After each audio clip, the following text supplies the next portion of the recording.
Hey everybody, Ben with Diesel Power Products here, and today we are installing the brand new Edge comp box on this second gen here. Before we get too far into it, we found the most second gen that exists in second gens. It's got half the door panels it's supposed to, it's got stacks, it's got tow mirrors, the dash is there, and it dies if you let it sit for too long. So, let's get this installed.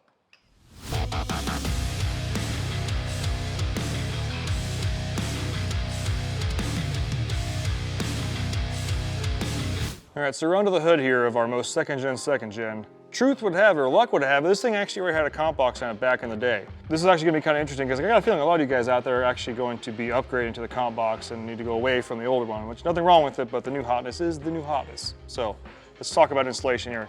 It is pretty straightforward. Got this part right here, which is gonna connect to the box, which we will Velcro right here. Let's talk about these wires. Let's see, first one, map sensor. This is going to tee into the map sensor. This is for a 98.5 to 02. As you can tell, it's the round style. If yours looks different than that, like for a 2000 and up, there's a different part number, same kit, different part number. We've got the data link.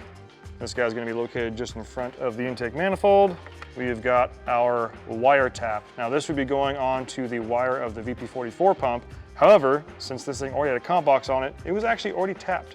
So lucky for us, we're going to be just reusing that tap wire and tapping this into it. Piece of advice here, pro tip, if you are going to be tapping your box for the first time, BD Diesel makes something called a stealth cover. Stealth cover will have it in the description or wherever you need to click or whatnot. Highly recommend checking one of those out because if you mess up that tap and that wire gets broken, you cannot fix it, you cannot replace it, you have to buy a whole new VP44. That's not fun. What else we got here? I've got a ground wire, which will just probably go to either the battery or find a ground spot. And lastly, fuse tap, which this will be going inside the cab, and we're going to be tapping into fuse number 17, which is the gauge cluster. Pretty straightforward. Actually, it's very straightforward. Oh, we've also got a little boost elbow right there, because more boost is always better. So we're going to tee into the map sensor, which is just behind the fuel filter housing. It's kind of hard to see back there. Don't confuse it with the intake air temperature sensor, which is further towards the back of the head.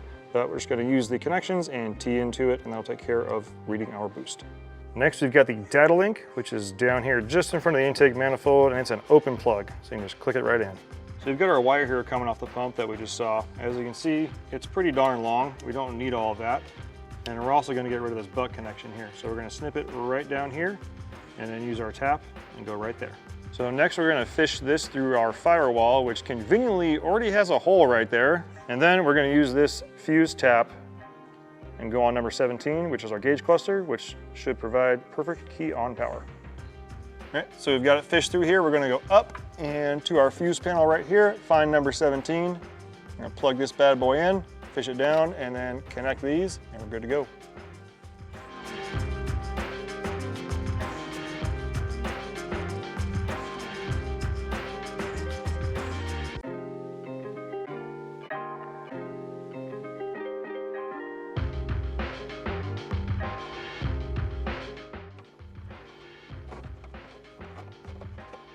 Now when you put this back in, don't hit it too hard or else the entire dashboard will fall apart.